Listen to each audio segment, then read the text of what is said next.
Okay, hello everybody. Welcome to the Art of Drumming Broadcasting. Today we're going to do, or tonight rather, we're going to work on the level system. As you've seen the book, the level system is written by, hi Michael, how you doing? The book is written by Jeffrey Johnson. And Jeffrey Johnson is a professor he's from Richmond, Virginia, and he's teaching at one of the colleges down there as a percussion instructor. And he studied with Joe Morello to get some hand technique, and he masterfully has it down. And he studied with Steve Fiddick. Steve Fiddick is a great drummer, does a lot of work for Modern Drummer magazine, and I think he's in a Navy band, a naval band. Great drummer, nice guy. Him and I did a clinic a year or two ago, and very, very intelligent, very informative, and very helpful. So, tonight we're going to work on the level system. The level system being sticking heights. So we have Michael Lewis in here, and who else is in here? Whoever else is in here, I would appreciate them saying hello or say something so I know who's in here and who am I talking to. Okay, so I'm going to go on. Hold on. Let me just put something in.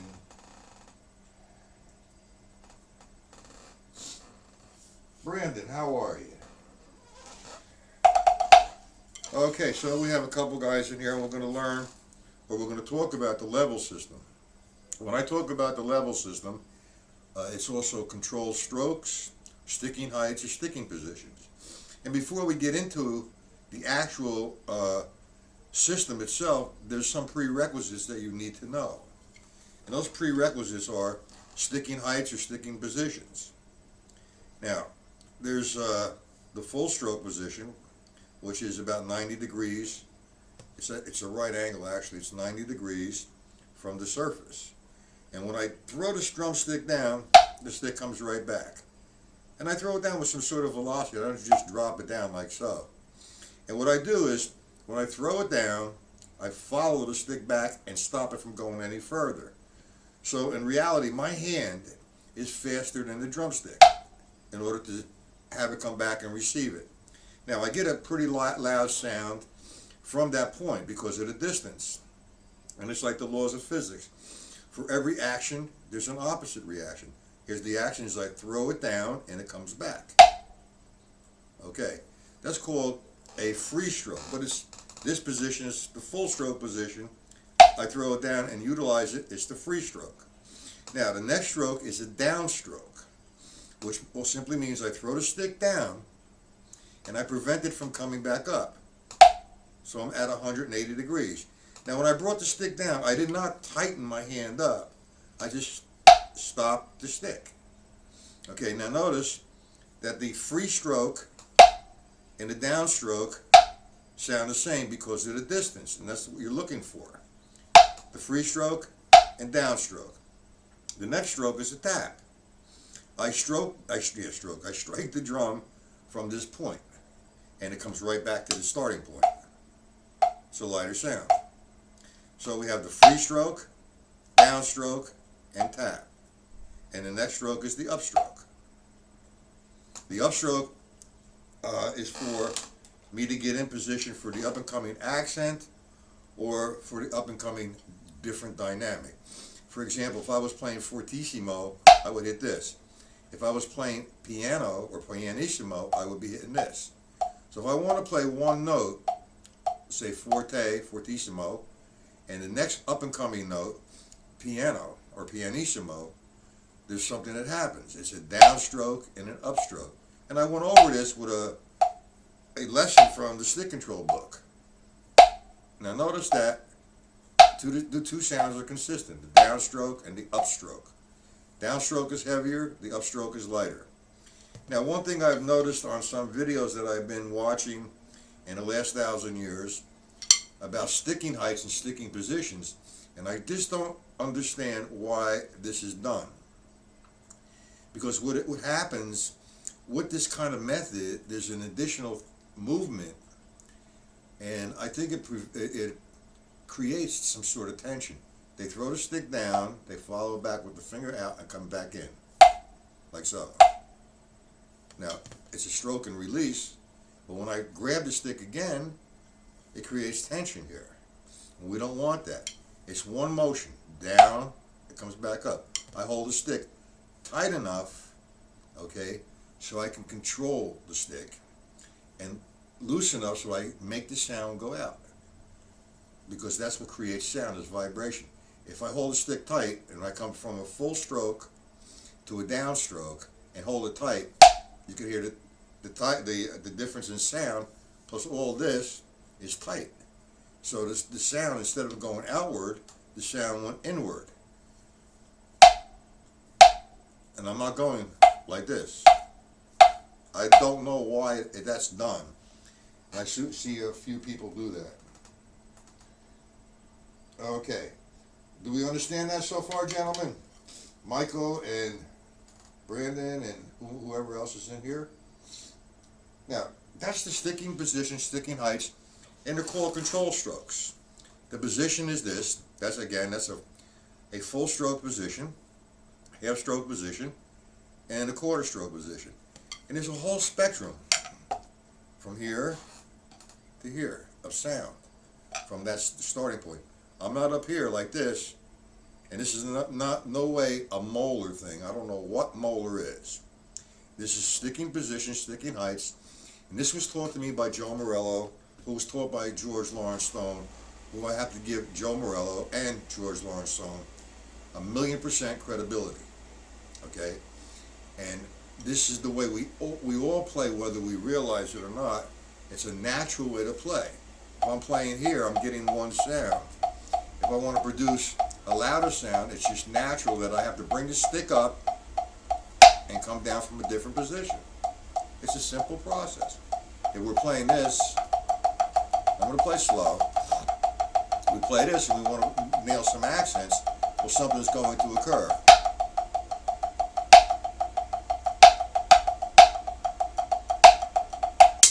Different sticking heights, different sounds. Do we all understand that, gentlemen? Okay, that's the basic prerequisite to understanding the sticking heights, the levels, and production of sound, or producing sound. Light sound, the distance is here. If I was playing, I'm going to call this pianissimo, real light, look close to the drum. When I'm closer to the drum, I can play a lot faster than if I'm up here. Okay, now you hear the difference in sound? One sound was, this sound right here is very light, very soft. And I want to nail now a louder sound, so my sticking height needs to come back up to baby here. And I did do an exercise from a stick control book that I've come up with that helps with this situation. Hold on, let me drink some water. If you remember, it was a lesson on accents with the stick control. We were playing eighth notes here, one sound, and then we were playing an accent. We were referencing off the stick control book as all R's were accents. So if I look at line 1, which is 1, 2, 3, 4, and eliminated all the lefts, I'd have 1 and 2 and 3 and 4. So I'm playing this now. This is constant. And I referenced off the stick control book saying, okay, the rights fall on 1, 2, 3, 4. So I'm going to play my accent on 1, 2, 3, 4. So now I have two different sounds. Now, accent, non-accent. Now the accent is coming from the top. It's a full stroke, a free stroke. So I have to come back up to get in position to nail it. So if I play it constantly, it's 1, 2, 3, 4, 1, 2, 3, left hand, 1, 2, 3, 4, 1, 2. And I demonstrated that last time. And if I did line 2, and I referenced off the stick control book, utilizing all the rights, well, line 2, all the rights fall on the ands. So I'm maintaining this. And it's the same movement, but in a different time. 1 and 2 and 3 and 4 and 1 and. So if I did line 1, 2 measures, line 2, 2 measures with the right hand, I have 1, 2, 3, 4, 1, 2, 3, 4, 1, and 2, and 3, and 1, and 2, and 3, and 4, and. Notice there was something different there.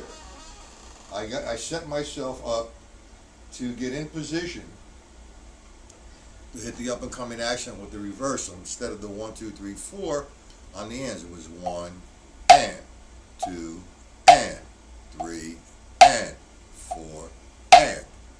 Now I'm going back to the first measure, which happens to be an accent on the count of 1. Now I set myself up, and that's the basic objective of the level system, is to always set yourself up for the up and coming accent. If I'm playing a paradiddle, for example, we all know how right, left, left, left. And if I want to put an accent on the first stroke of a paradiddle, I'm going to start here. I'm in position now with that upstroke to nail the up and coming accent. And that's my speed stroke. See that? That's the level system. Down, up, tap, tap, down, up. A little faster. Maintaining that sound. So on and so forth. I'm going to demonstrate a few rudiments in a little bit. But first let's talk about dynamics. Dynamics, we should all know what our dynamic markings are. You know, fortissimo, for piano, pianissimo, mezzo forte, mezzo piano, forte, fortissimo. We should know what all these are. So, for example, and we're going to talk about a crescendo in a second, okay? If I want to play like we just did, if I want to play one note softer and one note louder, 2 notes, I'm putting myself in position. That's the objective. Now, like I said, there's a whole spectrum here, from here to here, of sound. Now, I'm not using no arm strokes like this. Okay, that's kind of ridiculous. But if you're a Civil War drummer and you're playing one of those big drums with the calfskin and the rope tension, and you have to hit that drum hard, especially if you're out on the field, and you have to give signals to the soldiers that are in battle with the cannons and the muskets or whatever.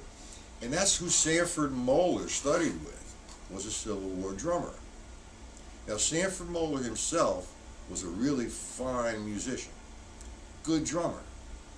But the Civil War drummers would hold their sticks like baseball bats, and the left hand like this, and they'd have to pound to get that sound out, because the drum was on an angle. So that's where this arm stroke and that motion comes into view, because of the Civil War drummer or field drummer teaching Sanford Moeller. Sanford Moeller refined it somewhat. He come up with this whip. I don't teach a whip because I don't play a whip. I play a pump. And if watch the elbow. That's not a whip. I change the momentum of my stick. That pump is what nails the accent and the level as well. I'm playing an 8th note triplet. 1, 2, 3, 4. There's no like that or that. Doesn't exist. Why they do that, I don't know. I play without tension. I study the technique. I refine the technique. And you might say to yourself, well, no questions, huh? Okay. You might say to yourself, well, if it's natural, why do you have to practice it? Well, you don't have to practice it. But if you want to reinforce it and make it stronger, then you practice. If I throw the stick down and keep it down, that's fine. If I want to come up, fine. If I'm playing this, it's natural. But if I want to break it down and see what's happening, like so, I'm playing it naturally, but I understand what's occurring. Downstroke, tap, up. Oh, come on, Pooter. All right, what happened with this? There you go. Okay. Gentlemen, any questions? Who do we have here? Let's see who we have.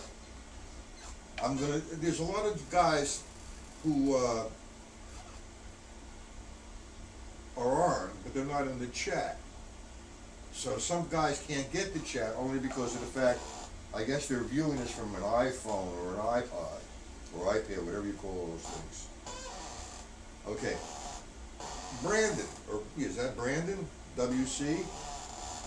This is your first time here, sir?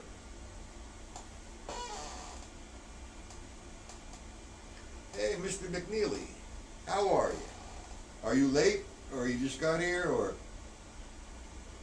Okay, who do we have here?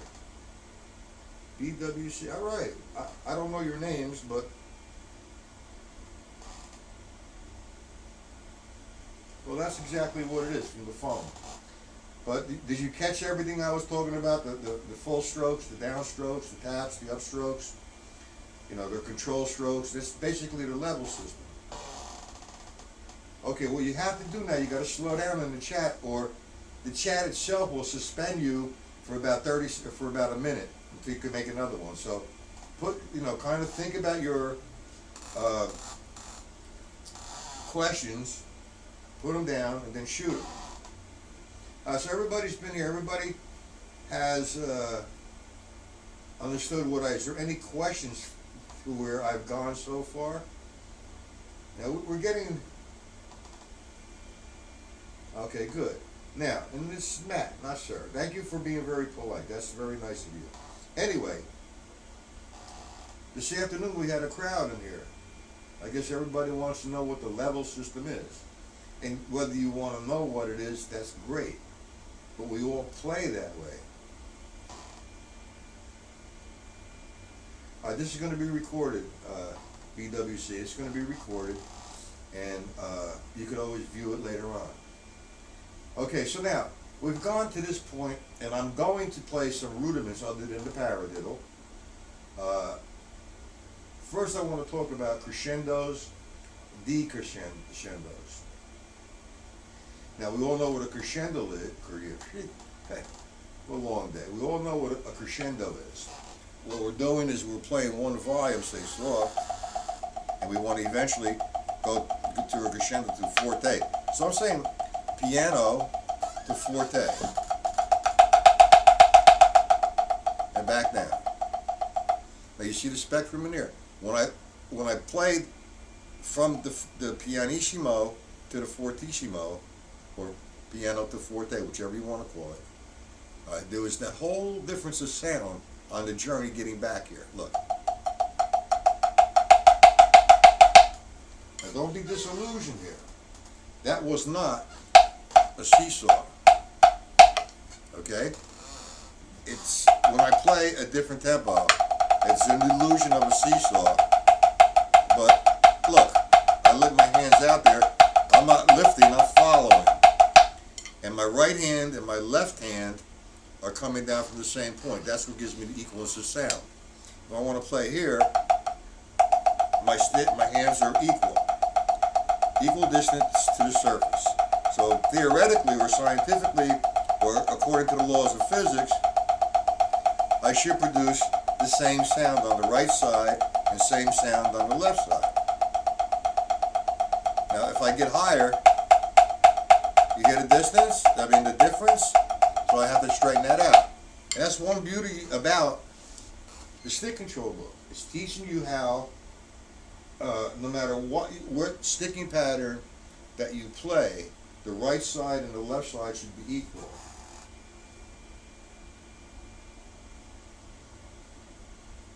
All right, I'm going to address that, Mr. McNeely. Okay, so let's just back up a little bit on that, and I'm going to get to that. See, everybody's thinking about speed, speed, speed. And that's okay because everything's in different tempos, and sometimes you're up tempo and you want to throw in the single strokes or whatever you might want to throw in. But this is a demonstration of the level system. If you break down what you play and practice it extremely slow, that gives you more control to play faster. It's simple. Now, if I was playing, let me put the tempo, I don't know, let's hit 140 maybe. Now that's not too fast. I'm going to play singles. What I have, I'm making a video sometime tomorrow morning on the stick control with accents number 3. Now if you notice, the stick control book itself has absolutely no accents. And so what I did is I took the formulas or the sticking patterns and made them into something different. Not changing the book at all, but taking advantage of the brilliance of George Lawrence Stone and his sticking patterns and making a different thing happen. For example, if I'm playing 16ths now, this is directed to you, Mr. McNeely. Well, we have 16th notes. So I'm just going to do it slow. I'm thinking or counting or feeling 1 EN to 2 EN to 3. So now, let's say I want to nail an accent on the counts of 1, 2, 3, 4. I'm going to play at this tempo, and then from this tempo I'm going to break it down. Then I'll bring it up tempo a little bit. 1 EN to 2. I'm accenting to 1, 2, 3, 4. But look, both my strokes sound the same. So on and so forth. Now, what happened there? How did I do that? I mean, you do it. You probably do it already. I'm sure most of these drummers that played Wipeout. You know. Oh, that song drove me crazy. But thank God, if you don't have to play it, don't play it. All right. Anyway, it's 16ths. And I'm going to break it down. I'm going 1, E, and the. So on and so forth. Now what I'm doing is I'm taking the stick control book and again using it as a reference. My sticking pattern is 1 and 2 and 3 and 4 and for line 1. I eliminate the lefts and play just the rights. 1 and 2, 3 and 4. Now I'm referencing, saying, okay, I'm playing this.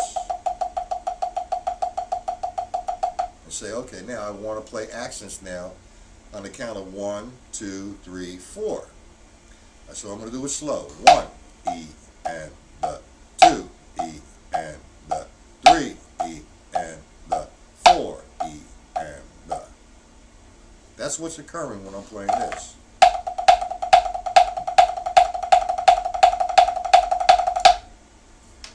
So I just reinforced that. Now, if I go to the second line, which now all the rights fall on the ands, 1 and 2 and 3 and 4 and. What I'm doing, I'm taking the 16th notes, equal sound. This time I'm placing an accent on the ands. 1 E and the 2 E and the 3 E and the 4 E and the 1. Now, I'm going to combine line 1. Let me slow down first. And I'll break it down. I'm just going to play this at 100. No showing off. It's just an instructional platform. I'm demonstrating what's occurring. So I'm going to play 16th notes like this. 1, 2, 3, 4, 1. Now I'm going to do 2 measures with the accent on 1, 2, 3, 4, and 2 measures with on just all the ands. Here we go. 1, 2, ready, bang. 1.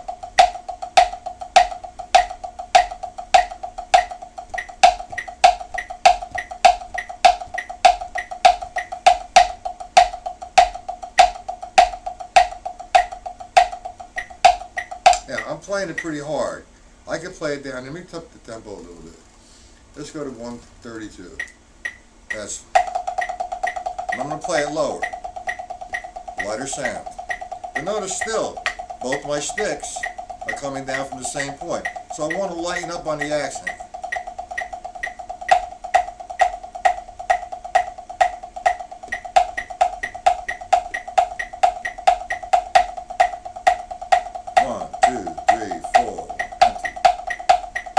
That's a right hand lead. I can do it to the left hand.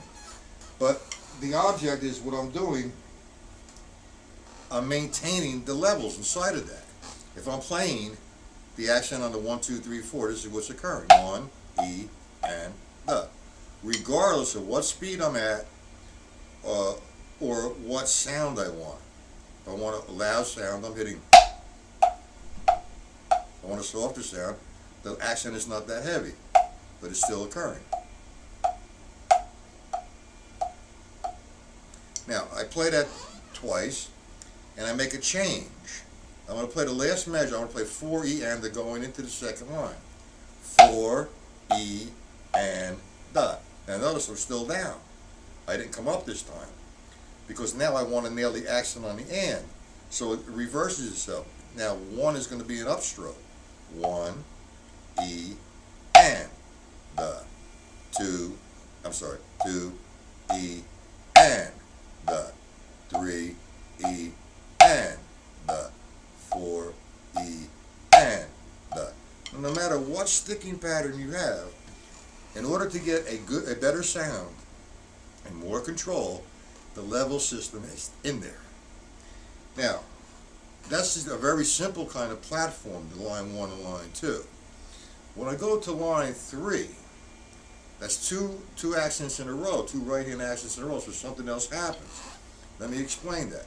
If I have 1 and 2 and 3 and 4 and, I eliminate the lefts, that just gives me 1 and 2 and 3 and 4 and 1 and 2 and 3 and 4 and. So now this is constant. Now I'm going to play an accent on 1 and 3 and. I'm going to do it first, then I'll break it down.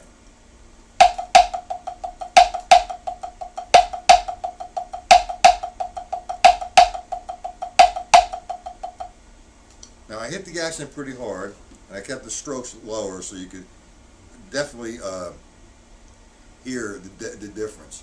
But now something occurs here. This is a free stroke.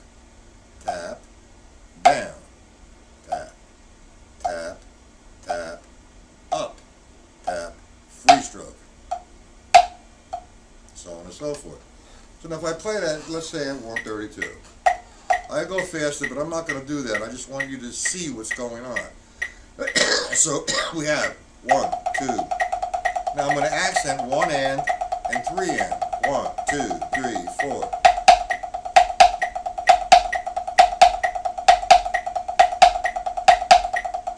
Now I'm going to do the same thing with line 4. Line 4 is telling me we're going to put the accent on 2 and 4 and. 1, 2, here we go. 4 and 1, 2 and 3. Now, what that is a free stroke and a downstroke, and an upstroke inside to get in position to nail it. The upstroke is actually the speed stroke, if that's what you're looking for, Mr. McNally. It's the speed stroke, especially when you're doing the paradiddle.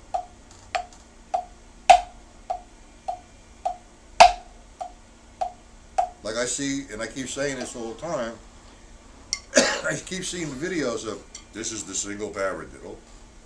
You're starting here and you're going lifting, throwing, tap, tap, tap. Lifting, throwing. That lift in there is not wrong. I mean, you're still playing an accent, but you're not going to go anywhere with that for speed. What occurs when I do the paradiddle, like I demonstrated, that upstroke, is the speed stroke. I'm waiting on the next downbeat. So if I'm waiting, that means I can pick up the speed. I don't have time to do that, bring it up afterwards, after the fact. So, I mean, that's the reason, one of the reasons why all the reasons why you're using the levels. Same thing with a double paradiddle. Well, let's get into another rudiment, okay? I came up with this thing, and it's not that I came up with it, it's something that I've seen other drummers do. I don't know if anybody's ever heard of Mitch Markovich. Mitch Markovich was a rudimental champ. Okay, and man, he had some chops on him and some hands, and he did this, and I was always curious how he did this, and I worked on it. I seen Alan Dawson do it, and I worked on it with Joe Morello and a few other students, or not students, other teachers. And you say what you play. I refer to this as, it's very simple, the paradiddle tree. But I put my levels in place. First I work on a single paradiddle, then I work on a double paradiddle with one accent, two accents, and I'll break that down. Then the triple paradiddle with one accent, and then three accents, and then the paradiddle diddle. But first I'm just going to play with the single paradiddle with one accent, the double paradiddle with two accents, the triple paradiddle with three accents, and the paradiddle diddle. I'm going to do each one twice, but I'm going to say what I do. Paradiddle, paradiddle, double paradiddle, double triple double paradiddle, triple double paradiddle, paradiddle diddle, paradiddle diddle. And I take it up tempo a little bit. 1, 2, 1, 2, 3, 1, 2, 3,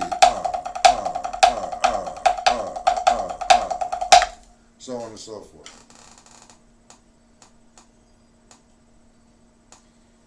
Got a question. I mentioned the pump action before. Does the same thing apply to the weaker hand using traditional grip since the arm angle is different? Okay. Let's take that with the levels and less energy. If I take a triplet, 1, that looks like a whip, but if I'm up tempo, I don't have time to do this. Okay, I have time to do this. 1, 2, look at that whip. Hit a pump. The only difference is now if I hold my left hand, traditional, I'm still using that action, the pumping action. And I'll do it slow. Look at the elbow. The elbow hits my side before the accent. 1, 2, 3, 4. 1, 2, 3, 4. 1, 2, 3, 4. 1, 2, 3. Does that answer your question there, BWC?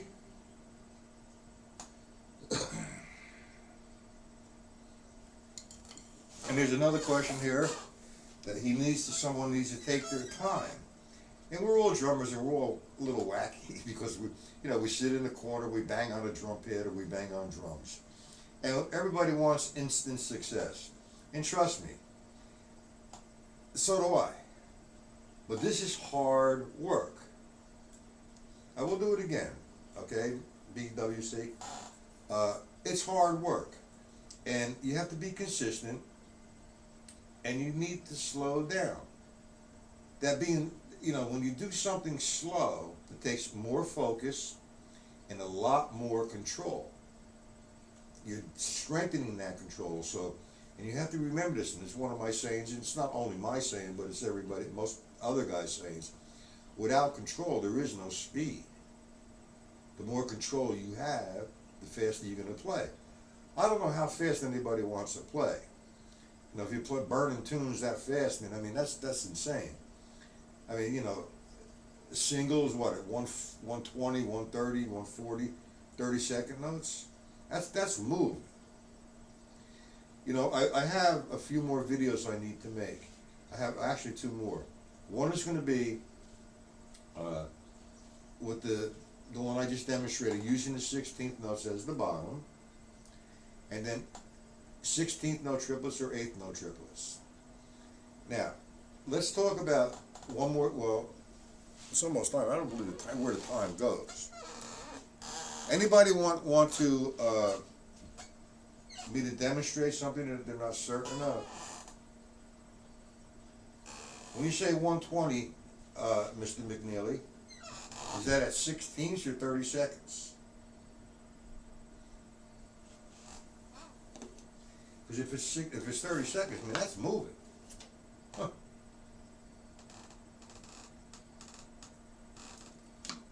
And if you want to get your singles together, you want to hit the table of time.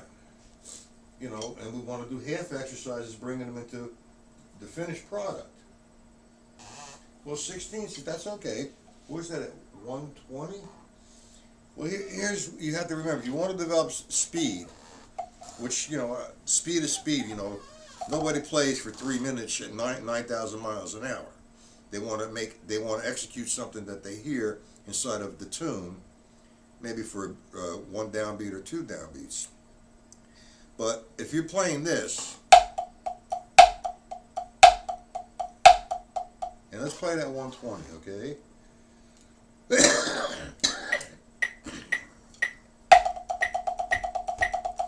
16th notes. If I take just that, and I'm playing what? Mezzo forte, maybe?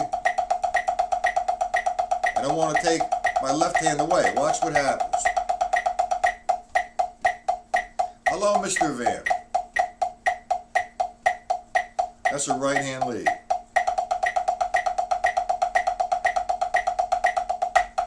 I just made a transition to a left hand lead. So this is where I'm weak, and most right-handed players are. The left-hand attack is weaker than the right-hand attack. So I play a half a vamp. 1, 2, 3, 4.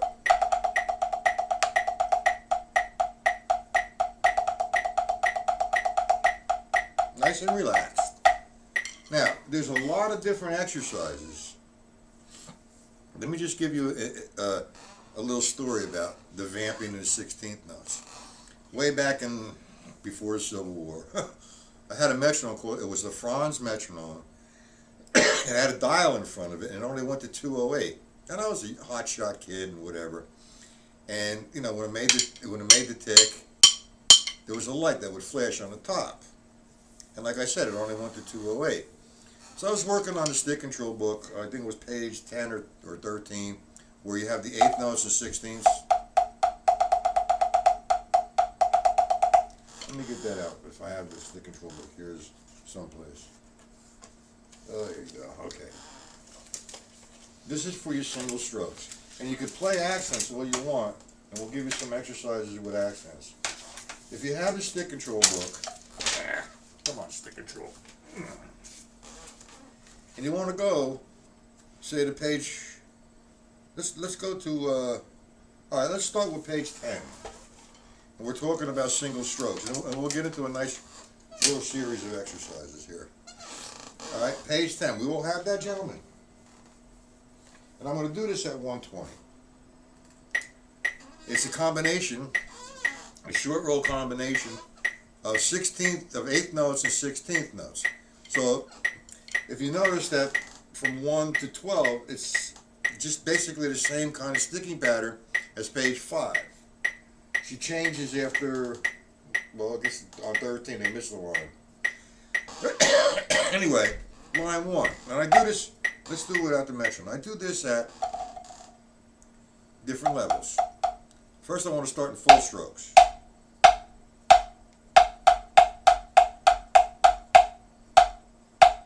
Get a louder sound. Notice that every time before I make the next stroke, my sticks are back. You see it? In the starting position. So, as I get familiar with the exercise, what I do, I'll take and change the hand positions. I'll make it half strokes. Now when I do half strokes, it's going to be faster. I have more time to hit the drum in the fastest tempo than up here. I still can hit it at 120 here.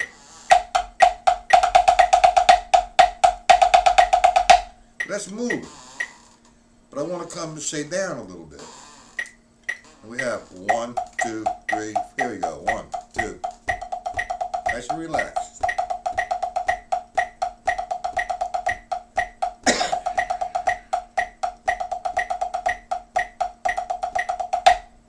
Now I'll run down the whole page. I'm not going to hit 13 down. Just say 1 to 12. Then what I do is I go to page 13. We all on page 13, gentlemen? You don't have a stick control book, Mr. McNeely? Firing squad. Yeah, that should be in every drummer's library. Okay. What we're going to do, Mr. BWC, is we're going to go to page 13. And just to give you, you want to develop some endurance, some relaxation, and you want to go up the metronome. I'm going to nail this at 120.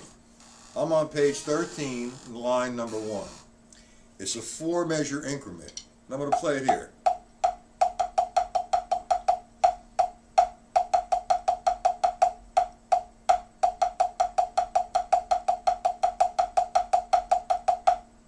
Now I just played 4 measures. And then I repeat it. So I'm going to do that, let's say at 100. And we're going to let the sticks go up higher at 100. That's 1, 2, 1, boom.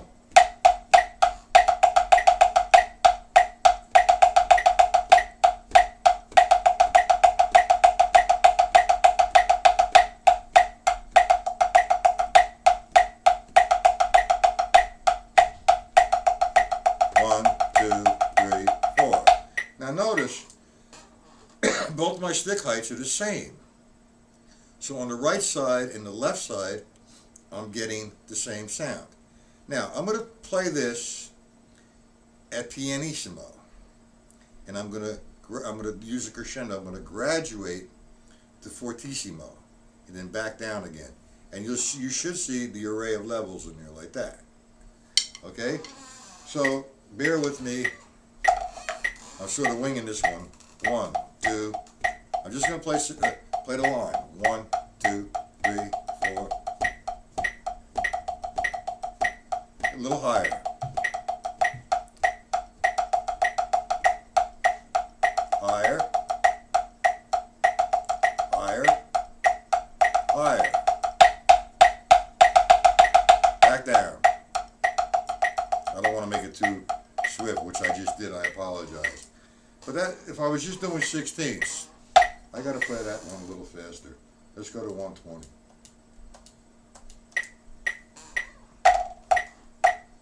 There you go. 1, 2.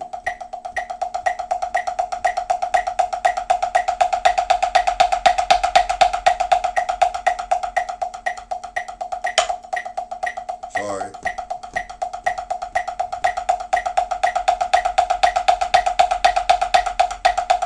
So I'm taking it from pianissimo to fortissimo and back down. I am going a little too fast on the crescendo because I'm looking at the time, and the time element is crazy. And when you're having fun, I mean, just time flies. And I don't know where the time goes, but it's going. I want to just, address a few other things here. And I mean, what I need to do is make a few announcements. Where can you get the book?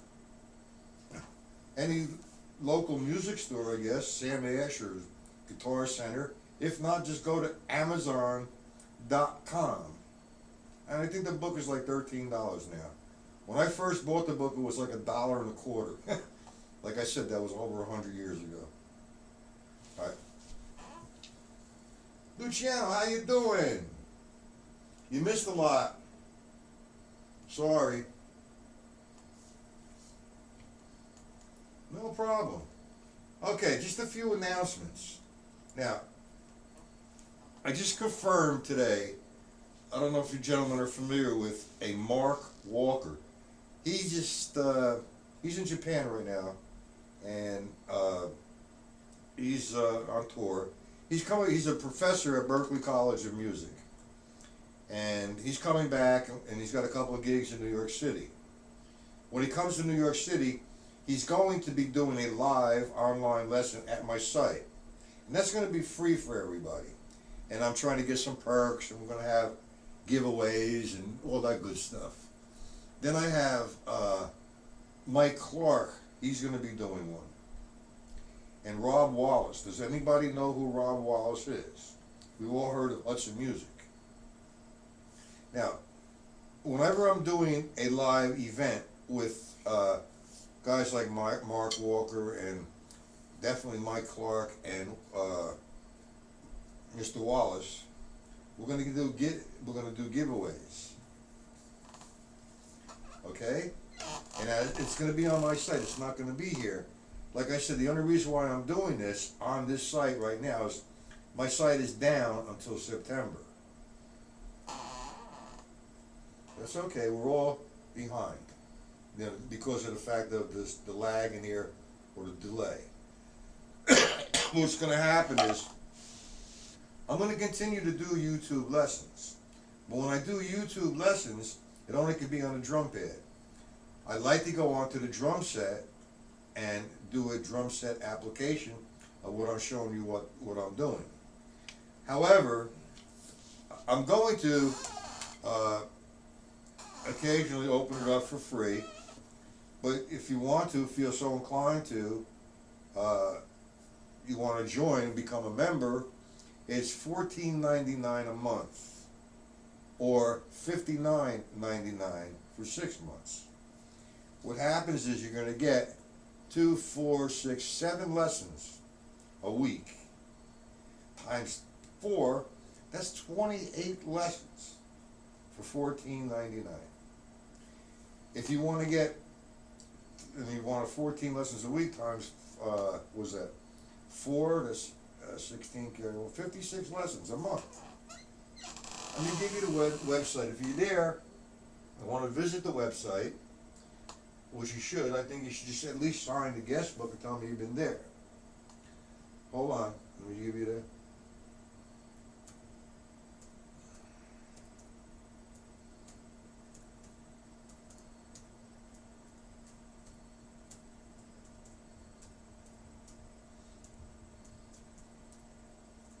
That's my website. We all know what this site is. All right, and then we have all the Facebook groups on Facebook. Who's that? Oh, Mr. McNeely. The drum pad. All right. Are you on Facebook, McNeely, sir? Or does anybody have Skype? They want to talk to me direct? I have no problem with that.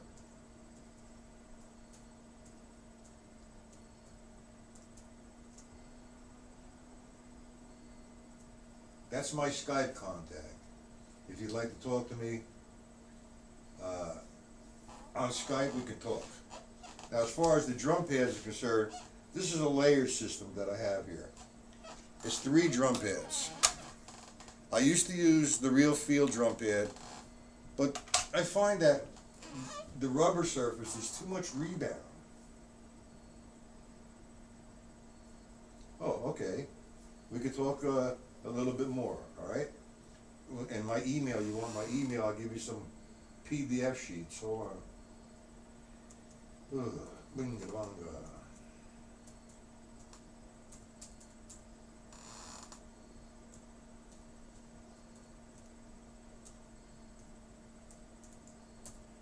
That's my email, so if you want, email me and I'll send you some PDFs. But the drum pads themselves, this is layered. I have 3 drum pads on here. This is what they call the Outlander. And what I have on the bottom to elevate it off the drum pad is there's shoes on here that you put on chairs when you put on a wooden floor, and it gives you an air pocket which produces that sound. There you go, that. You produce the sound. Now, this is by Off-World Percussion. Now they send them to me and I use them, and they're great pads. The first Off-World Percussion pad that I got is the Invader. The Invader has a bit of a different sound, if you like that dead sound. But the feel, it's like a snare drum. And then underneath that, I have the Quiet Tone drum pad. And that Quiet Tone drum pad I used a lot before I got the Invader.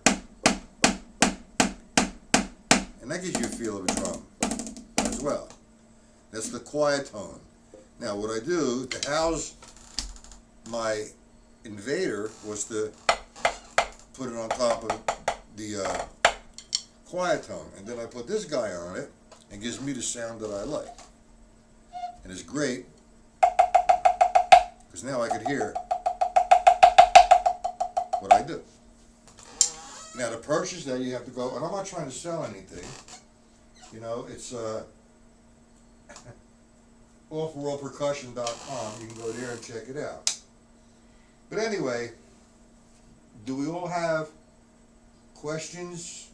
Luciano, how did you make out with signing up? Now, first off, you don't need a PayPal account.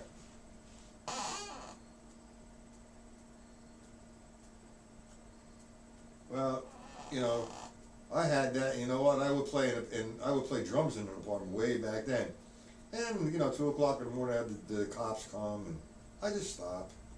And then when it got to a point where it was, 9 o'clock in the morning or 10 o'clock in the morning, and people were complaining, I just say move. But anyway, Luciano, all you need to do, you go to the website, okay, and it says join. You hit that. You give your email, you create an account. You use a password and a username. That will prompt you to put a payment in there from either your debit card or a credit card. You do that. Now, you don't need a PayPal account. When you do that and you make a payment, that payment goes to PayPal, which comes back to me. Do you understand that? Okay, I hope. And I didn't get no notification from PayPal. What happened when you did that, Luciano?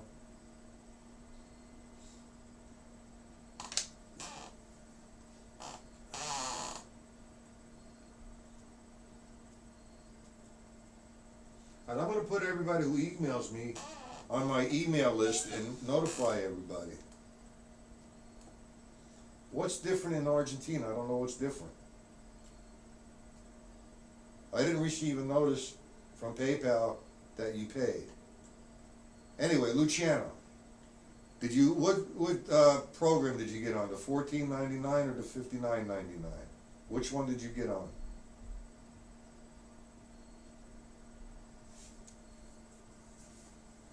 If you signed up and you registered, no, you don't have to do that. You don't need a PayPal account. All you have to do is, when it asks you to pay, okay, all you do is put your credit card number in, and that's it. It's like buying something on Amazon, or buying something from whoever, and you put your credit card number and you pay by a credit card. You don't need a PayPal account. Okay, with that all being said, I'm going to need to leave. But whoever emails me, I will put you on my email list. That's exactly right, McNeely. All right, now, what happens, like I said, you email me, I will put you on my email list. You will get occasional notifications. I'm trying to put like a newsletter every quarter, and I just have a tremendous amount of things that I'm doing. But anyway, I will send a bulk email about next week's agenda, what we're doing, blah, blah, blah, blah, and all that good stuff. You will be on my email list, and if you need the PDFs, I'll send it to you. Okay, you call me, Luciano, on Skype. All right, it can't be tonight. It has to be tomorrow sometime, okay? Gentlemen, I have to leave. Mr. Lewis, you there?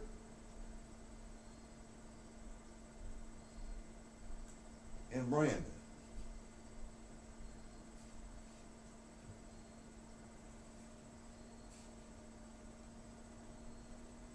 Where are we at here?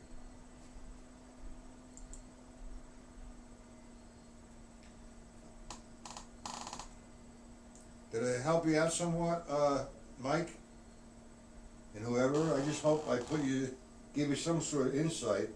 I am going to make a video, an in-depth explanation, when I don't feel so pressured. I mean, this is live, and the video is live, but if I make a mistake, I could just say, yep, let me try it again.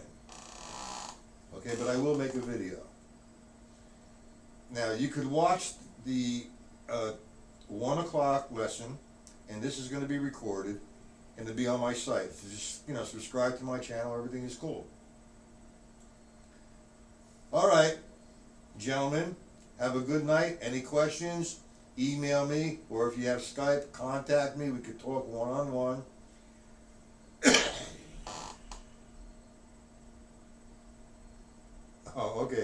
I'm sorry. It's absolutely, it's not that it's important, it's just a natural way, Mike. I mean, it's just obvious. If you're here and you want one louder, the stick has to be in a different position to come down. It's just a natural way to play. My pleasure, gentlemen. Now it's time for me to have dinner. So we shall see you later. Have a good night.